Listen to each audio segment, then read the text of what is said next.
뭐냐면, 만약에 2019년 7월달, 올해 7월달에 입사를 하고 나서 2020년 1월 1일이 됐습니다.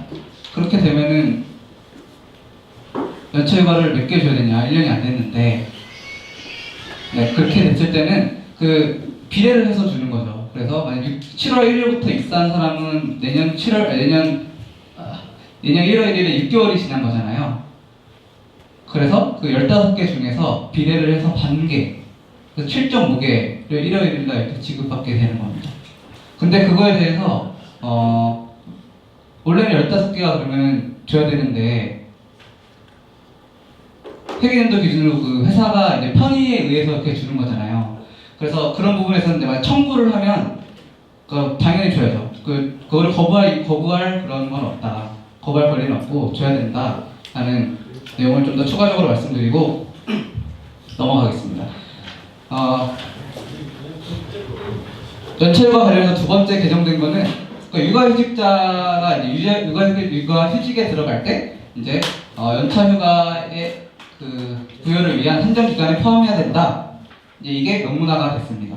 원래는 그 전에는 제2행위랑 이제 육아휴직 다 같이 해가지고 비례삭감이었어요. 그래서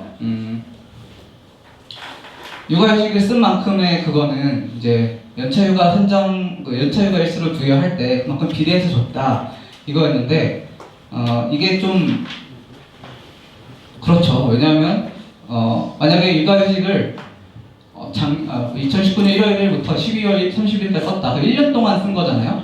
그러면 아예 그 부분이 빵개가 되는 거예요. 연차휴가 그 다음에 빵개가 되니까 사실 더 이제 휴가가 필요한 시기임에도 불구하고 그거를 좀 쓰지 못했다라는 건데, 그거를 근로기준법에 명문화 시킨 겁니다.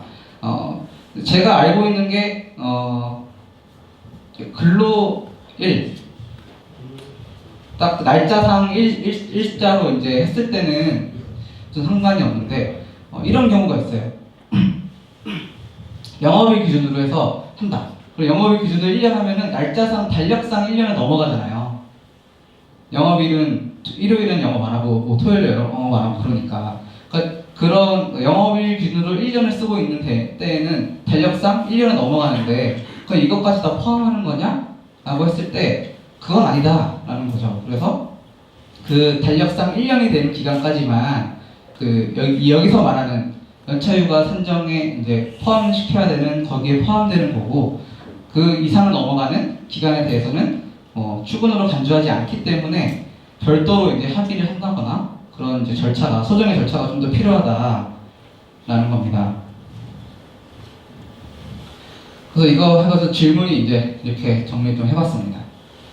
그러면 이제 육아휴직도 이제 지금 고용보편법상에 분할해서 사용할 수 있습니다. 이제 그때 그러면 2018년 5월 29일 이후에 나머지 분할한 거를 쓰려고 한다.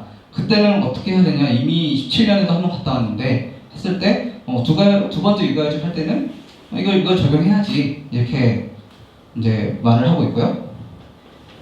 그렇다면 고용법상 또 근로시간 단축을 할 수 있습니다. 그래서 주 35시간을 한다거나 그렇게 한다거나 이제 그거 제도를 활용할 수 있는데, 그러면 이때도 똑같이 근로시간 단축에 들어간 근로자를 어떻게 이제 봐야 되냐가 문제가 되는데, 이 사람들은 기본적으로 단시간 근로자랑 똑같습니다. 단시간 근로자는 뭐냐면 통상 근로자보다 근로시간이 짧다. 그러면 무조건 단시간 근로자예요. 그러니까 통상 근로자가 8시간을 근무한다. 그럼 단시간 근로자는 7시간, 6시간 근무한다. 이 사람들을 단시간 근로자라고 하는 겁니다. 근데 근로시간 단축으로 이제 단축에 들어간 사람들도 단시간 근로자로 칩니다. 그래서 모든 이제 연장 근로 가산 그런 계산을 할 때 다 단시간 근로자에 이제 준해서 봐왔는데, 사실 근로시간 단축보다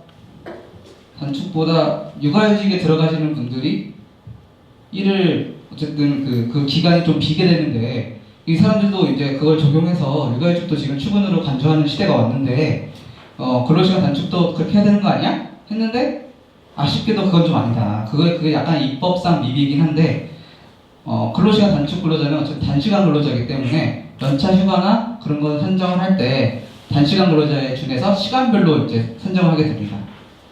그래서 뭐 8시간 근로 통상 근로자 기준으로 15일 뭐 그것도 시간으로 해서 한다 그러면 6시간만큼의 그런 연차 휴가를 부여한다. 그렇게 하더라도 이 법이 아니다. 이렇게 네, 정리할 수 있습니다. 그리고 아직 시행이 안 된 지금 근로기준법에서는 이제 마지막으로 살펴볼 내용인데요. 직장 내 괴롭힘 금지 규정이 이제 드디어 통과가 돼서 올해 7월 16일 날 이제 시행이 되게 됩니다. 여기 이제 무슨 내용이 들어가 있냐면 일단 직장 내 괴롭힘이 뭐냐 하는 것에 논란이 되게 있었는데 그거를 이제 명문화를 했습니다. 근로기준법에 여기 보면 직장에서의 지위, 관계 등의 우위를 사용해서 업무상 적정 범위를 넘어서 고통을 주거나 근무 환경을 악화시키는 행위다라고 이제 이거를 직장 내 괴롭힘에 대해서 정의를 했고요. 그리고 직장 내 괴롭힘 발생할 때 조치에 대해서 이렇게 자세하게 적어놨습니다. 이게 약간 되게 유사한 게 뭐냐면 고평법의 직장 내 성희롱 발생 시 조치랑 조금 유사합니다. 그래서 그거를 같이 한번 비교하면서 더 보실 때 그걸 참고하시면 될 것 같고, 마지막으로 취업규칙에 직장 내 괴롭힘 발생 시 조치 등에 관해서 이제 대해서 이제 적어놔야 됩니다. 그 취업규칙 이 93조에 적혀 있는 내용이 이제 필수적 기재 사항이라고 이제 부르는 건데 거기에는 뭐 임금, 근로 시간, 휴일, 뭐 안전 보건, 뭐 식대 뭐 그런 것에서 다 이제 규정하라고 되어 있는데 거기에 직장 내 괴롭힘도 포함해서 적어라 라는 거를 이제 명문화하게 된 겁니다. 그와 관련해서 고용노동부에서 최근에 이제 직장 내 괴롭힘 판단 및 예방 대응 매뉴얼을 발견하게 됐습니다. 그걸 좀 정리를 해보자면 앞서 이제 법 조문에서 찾아봤듯이 개념이 이렇게 됩니다. 그리고 이거 구체적으로 사실 근데 직장 내 괴롭힘이라는 개념 자체가 굉장히 포괄적이어서 사실 내가 괴로우면 괴롭힘인가? 약간 그런 게 좀 문제가 될 수 있겠죠. 근데 이거를 그래서 좀 더 판단하기 위해서는 이제 좀 세세한 기준이 있어야 되는데 이거를 이제 이 매뉴얼이나 이런 데에서는 이제 법 조문에 맞춰서 이제 구성을 하고 있는데 그래서 일단 여기서 개념에 나와 있는 걸 보면 사용자 또는 근로자가 이제 행위자 또는 피해자가 되겠죠. 된 다음에 직장 내에서의 지위 또는 관계 등의 우위를 이용한다. 두 번째가 우위를 이용한다는 거고, 세 번째가 그 행위가 업무상 적정 범위를 넘어서야 된다. 그리고 고통을 주거나 근무 환경을 악화시켜야 된다. 이렇게 하고 있습니다. 그래서 이거를 이제 자세하게 이제 행위자 그리고 어떤 걸 이용하는지 그런 걸 자세히 살펴보면 이제 아래 두 번째 주요 판단 요소에 다 나와 있는데, 이제 행위자는 여기서 말하는 사용자는 근로기준법상 사용자죠. 그래서 근로기준법상 사용자는 또 이제 세 가지 정도 나뉘는데 사업주, 대표이사나 뭐 등기이사와 같은 사업계획 담당자, 그리고 더 권한을 위임받은 사업주를 위해서 행동하는 자, 이런 사람들이 포함이 될 거고요. 근로자 같은 경우에는 사용자 근로관계를 맺고 있는 자 이 정도가 될 것 같습니다. 그리고 피해자에 대해서는 뭐 별도로 되어 있는 건 아니어서 그래서 뭐 고용 형태, 근로기간 등의 그런 불문하고 다 피해자가 될 수 있다라고 보고 있고요. 행위 장소도 별도 규정이 없고 포괄적으로 봐서 이제 뭐 회식 장소, 뭐 행사를 하고 있다거나 아니면 카톡, 뭐 텔레그램 이런 데서 이제 좀 괴롭힌다. 그런 것도 이제 직장 내 괴롭힘 범주로 포함될 수 있다. 라고 하면 됩니다. 그 행위 요건에 대한 건데요. 이게 이제 지위를 가지고 업무상 적정 범위를 넘어서 고통을 준다. 그 내용인데,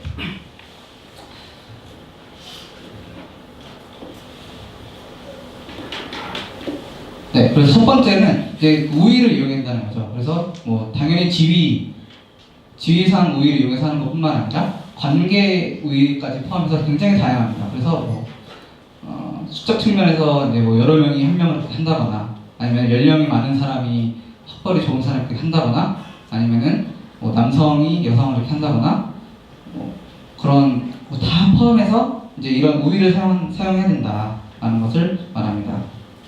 그리고 번째는 업무상 적정 범위를 넘어서야 되는데 이거는 이제 업무상 필요성을 좀 판단하는 거죠. 그래서 업무상 필요성이 판단하기 위해서는 이제 사회 통념상 이게 필요성이 없다고 판단되거나 아니면 필요성이 있더라도 너무 나은 거 아니냐, 상당하지 않다 하는 경우까지 포함하는 거고요.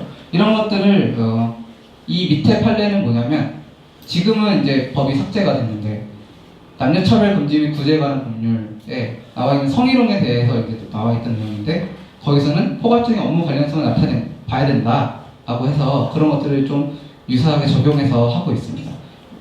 이때 그 제주도지사가 성희롱 해가지고 했던 그 판례인데요. 이거를 이제 뭐 활용해서 직장의 괴롭힘에서 업무상 적정 범위 넘는지 필요성이 있는지를 좀 판단하면 된다는 겁니다. 그래서 이거는 뭐 행위 예시여서 한번 읽고 넘어가시면 될 것 같고요. 마지막으로 이제 뭐 신체적 정신적인 고통을 주거나 아니면은 근무 환경을 악화시키는 행위여야 한다라는 건데 여기는 근무 환경 악화에 대해서 뭐 능력을 발휘하는 데에 강갈서 정도의 지장이 발생하는 경우라고 해서 그런 거죠. 책상 하나를 주고 나서 대기 발령시키는 약간 이런 것들도 다 포함해서 포괄적으로 보고 그거를 전반적으로는 좀 종합적으로 본다. 그래서 아직은 이 직장 내 괴롭힘에 대해서 법도 아직 시행도 안 됐고 아직 판례도 출적되지 않은 상황이어서 사실 이 매뉴얼대로만 딱 봤을 때 이게 기니 아니냐 그걸 판단하기 굉장히 어려워요. 그래서 이거는 앞으로 이제 사례도 쌓여야 될 것 같고 우리도 이제 그거를 좀 더 사례를 수집해서 어떻게 대응할 건지 그런 데서 좀 고민을 좀 해봐야 될 필요성이 있습니다.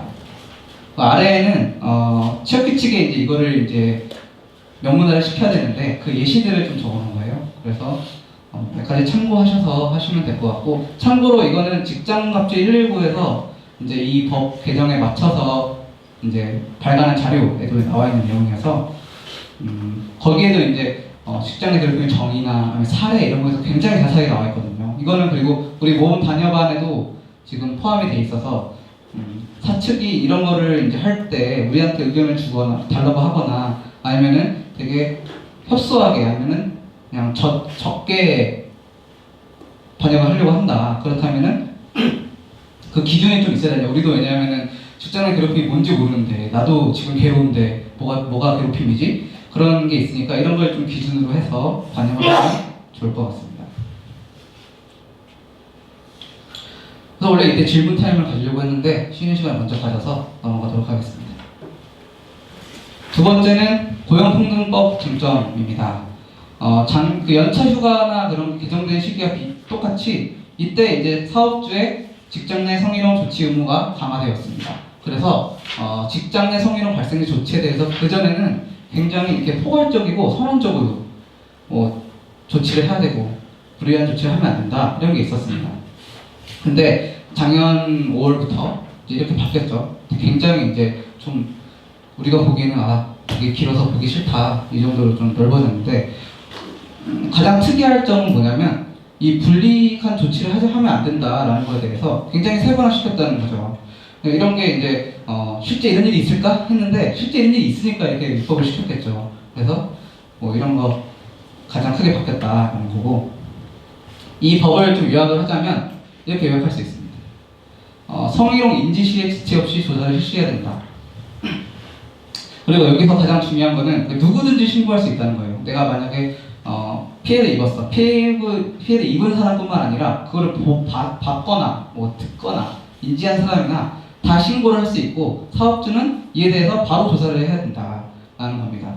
그리고 두 번째는 피해자 보호 조치도 이제 철저히 해야 된다는 거죠. 조사 과정에서 철저히 조심도 해야 되고 거기서 알게 된 비밀도 누설하면 안 되고 요청이 있는 경우에는 여러 가지 장소 변경, 배치 전환, 유급 휴가도 주고 이런 조치들을 해야 된다라고 하는 거고 마지막으로 불이익한 처우 금지가 이제 이렇게 구체화됐다.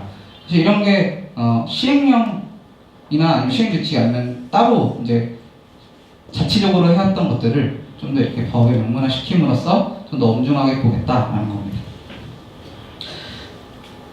그리고 최근에 산안법에서 고객 대응 근로자에 대해서 괴롭힘 이런 거에 대해서 개정이 됐었는데 이게 이미 직장 내 성희롱 관련해서는 그 고편법에 들어와 있었습니다. 17년도부터 이제 시행해왔던 건데, 17년도에 개정이 된 이제 규정인데, 그 전에는 고객 등의 성희롱 방지에 대해서 이런 성적 굴욕감, 혐오감을 느끼는 경우, 그리고 구충 해설을 요청한다. 그렇다면은 적절한 조치를 하도록 사용자에게 노력해라 라고 이제 규정하고 있었어요. 사실 여기 노력해라라는 게 다들 아시다시피 별 의미 없는 말이잖아요. 이게 뭐 처벌할 수도 없고 뭐 그냥 지 맘대로 해도 된다는 건가, 그냥 신용만 하면 되는 건가. 약간 그 단체협을 할 때도 뭐 협의해야 된다, 합의해야 된다, 그거랑 이제 협의랑 비슷하게 얘기만 하면 되는 건가? 약간 이렇게 되는 건데, 이게 17년도부터 이제 해야 된다고 해서 이제 의무 규정으로 마련을 했습니다. 다음은 성희롱 예방 교육에 대해서도 그 전에는 이제 시행령 이런 데서 이제 규정해 자세한 내용들을 이렇게 입법화시켰습니다. 굉장히 이제 자세하게 이제 해온 거고요. 그래서 그 시행령으로 또 위임을 해서 교육 내용에 대해서도 이제 그 전에는 되게 자세하게 규정하지 않았는데 이렇게 각 호까지 하면서 이렇게 규정을 하고 있고, 시행 규칙에서는 그 시행 성희롱 예방을 위한 지침 같은 것도 마련해야 된다. 그래서 거기서도 자세하게 이런 사항이 포함이 된다고 해서 상담, 고충 처리 필요한 사항 넣고, 조사 절차도 넣어야 되고, 또 발생 시 피해자 보호 조치가 어떻게 해야 되는지, 뭐 징계 절차 어떻게 해야 되는지 이런 게 나오는 거죠. 그래서 최근에 저희한테 체육 규칙 변경했는데 한번 검토해 주세요 하고 이제 오신 것 중에 좀 많은 게 이제 이걸 반영해서 이제 징계 절차, 징계 수준을 그러면 넣고 나서 이제 이걸 어떻게 해야 되냐 이런 게 많아서 요새는 이제 많이 하고 있다. 그래서 뭐 참고하시면 될 것 같습니다. 그리고 난임 치료 휴가가 이제 신설이 됐습니다. 이것도 작년 5월 29일부터 시행이 됐고요. 그래서 연 3일간의 이제 난임 치료를 위한 휴가를 줘야 되고, 이거에 대해서는 이제 꼭 3일을 주도록 되어 있는데, 연 3일 연속 줘야 되는 거 아니고 각각 줘도 되는 거고, 사용하는 거는 이제 자유고, 다만 최초 1일은 유급으로 해야 된다. 아마 좀 알고 가시면 좋을 것 같습니다.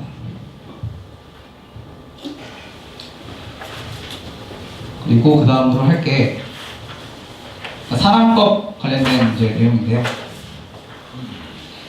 사실 저희 사업장, 우리 노조 사업장, 그리고 그때 그 사무직 쪽에는 산업안전보건법에 대한 관심이 사실 거의 없었죠. 왜냐하면 시행령에 이제 그 산업안전보건법의 적용 범위는 전체 사업장이에요. 모든 사업장. 근로기준법 같은 경우에는 5인 미만에는 적용하지 않아도 되는데, 그 산업법은 5인 미만인 사업은 다 포함해서 이제 이거 하고 있는데, 거기서 사무직으로만 구성된 사업장 같은 경우에는 거의 대부분 적용이 안 돼요. 여기서 규정하고 있는 게. 사실 그래서 이제 우리도 별 관심이 없었고, 적용 범위 자체도 금융보험업이나 뭐 소프트웨어, 정보통신업 이런 데들이 상시 300인 이상 사업장에 좀 적용되는 게 조금 있어서 이제 이런 게 있구나 싶었는데, 우리가 사실 산업안전이 이제 안 좋아서 뭐 사고가 발생하거나 뭐 제조업에 비교했을 때, 그런 데 했을 때 이렇게 상해를 입는다거나 그런 경우가 좀 많이 없었기 때문에 관심이 좀 적었던 부분이 있는 것 같은데, 이제 앞으로는 저희도 근데 이걸 준비할 필요가 있다. 왜냐면은 우리나라 같은 경우에는 정신병에 대해서 사실 여태까지는 좀 안이하게 봤죠. 이게 정신병이 있다 그러면은 네가 조직에 적응을 못해서, 본인도 근데 그거를 본인은 낙인시키고 있는 거죠. 나는 내가 못난 거지 이게 환경이 이상한 게 아니다. 그런 자기도 피하고 있고, 사실 지금도 그런데 독일 EU 이런 데들은 조금 더 발전을 해서 업무상 질병에 대해서도 이제 업무상 정신 질병에 대해서도 이제 많이 인정을 해왔고, 우리도 결국 이제 그런 방향으로 가야 되지 않냐라고 해서 이제 이거를 준비하게 됐습니다. 이 부분이 저희 단협 보건 단협화 이 책 있잖아요. 이 책의 18페이지부터 저희가 안전보건에 관한 이제 규정을 저희도 이제 적어놨습니다. 그 내용을 이제 참고를 해서 나중에 모건 단체 교섭을 할 때나 아니면은 내부적으로 뭐 판단이 필요하다고 하실 때 그걸 참고해서 하시면 될 것 같고요. 이번에 올해 이제 개정이 됐는데 가장 좀 큰 의미가 있다는 거는 이거죠. 대표이사의 안전보건 계획 수립 의무를 부과했다, 대표이사에게. 그 전에는 뭐 별 다른 규정이 없었고, 사실 그래서 사업주가 뭐 피해를 입거나 처벌을 받거나 그런 경우 전혀 없었는데, 이제 이거를 이제 입법화하게 된 겁니다. 이건 지금 당장 적용되는 건 아니고 이게 2021년 1월 1일부터 이제 적용이 됩니다. 그래서 이 조항에 따라서 대표이사는 그 안전보건에 관해서 계획을 수립하고 이사회에 보고하며 그리고 승인도 받아야 된다고 하고 있고요. 그리고 여기 통과된 안건을 성실하게 이행하는 이행 의무도 이제 부과하고 있습니다.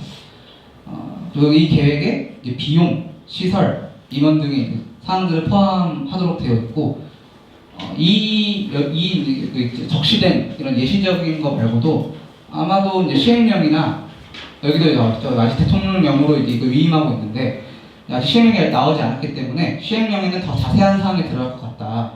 그래서 2021년부터는 전반적으로 이제 대표이사가 그 사업장의 안전보건에 대해서는 이제 좀 책임을 지고 이제 대응을 해야 된다라고 해서 이제 이렇게 수립 의무를 부과하고 있습니다.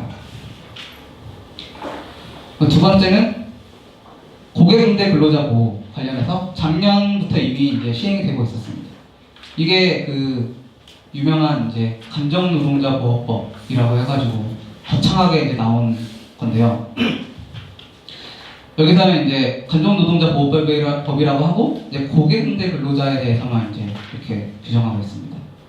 그래서 이 법 조항에 따르면 고객을 직접 대면하거나 아니면 뭐 컴퓨터, 콜센터 등등 하시는 분들이 이런 폭언, 폭행 그리고 그런 걸 통해서 고통을 유발한다. 그렇다면 이런 건강장애를 유발하기 위해서 조치를 취해야 된다라고 하고 있습니다. 그 뒷페이지를 넘겨보시면 그래서 여러 가지 조치에 대해서 이제 나와 있어요. 사업주가 해야 될 조치에 대해서 이렇게 보시면 되고, 대통령 이거를 그 업무 일시 중단 등 전환 등 또는 전환 등 이런 피한 조치 해야 된다라고 해서 대통령령으로 이제 위임도 하고 그 고용노동부 시행규칙으로도 이제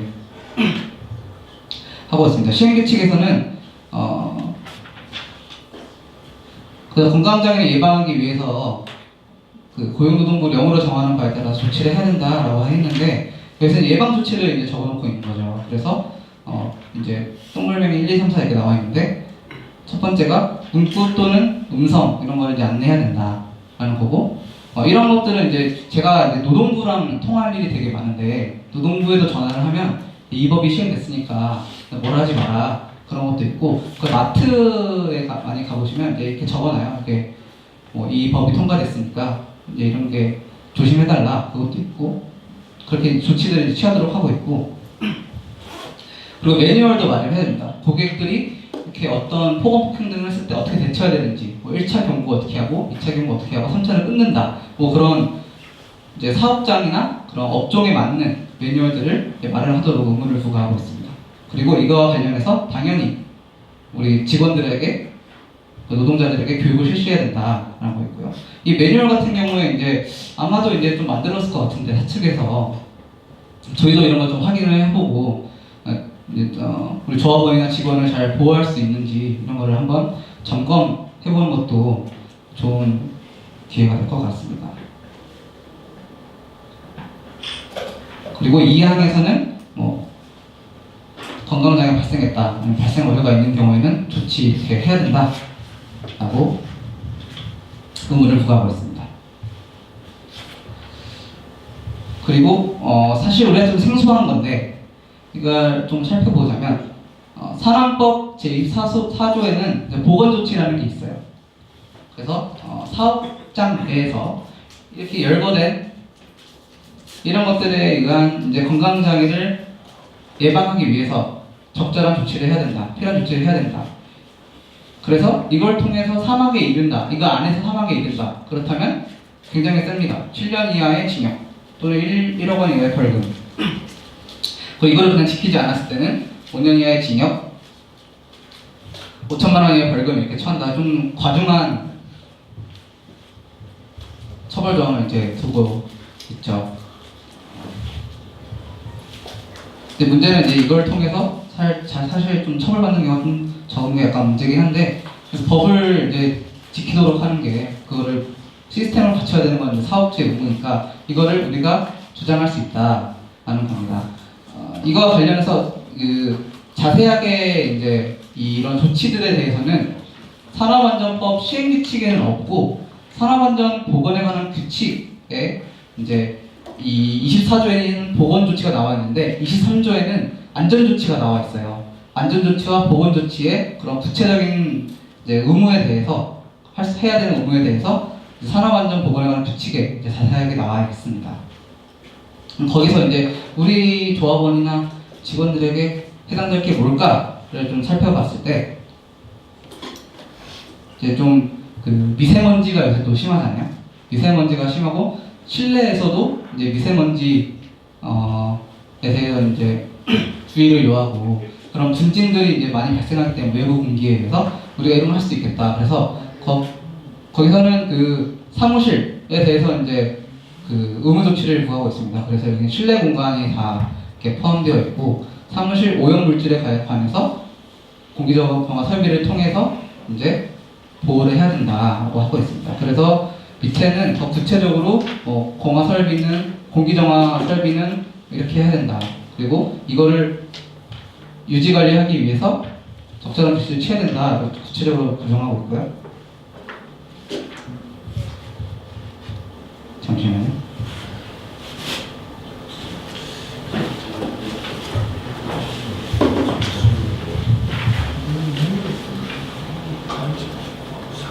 그리고 그 밑에는 이제 사무실 공기에 대한 평가도 해야 되고, 실내 오염 물질이 좀 발생하면 안 되니까 이런 설비 측면에서 대부분 잘하고 있을 텐데 이런 거를 사업주에게 의무를 부과하고 있다는 겁니다.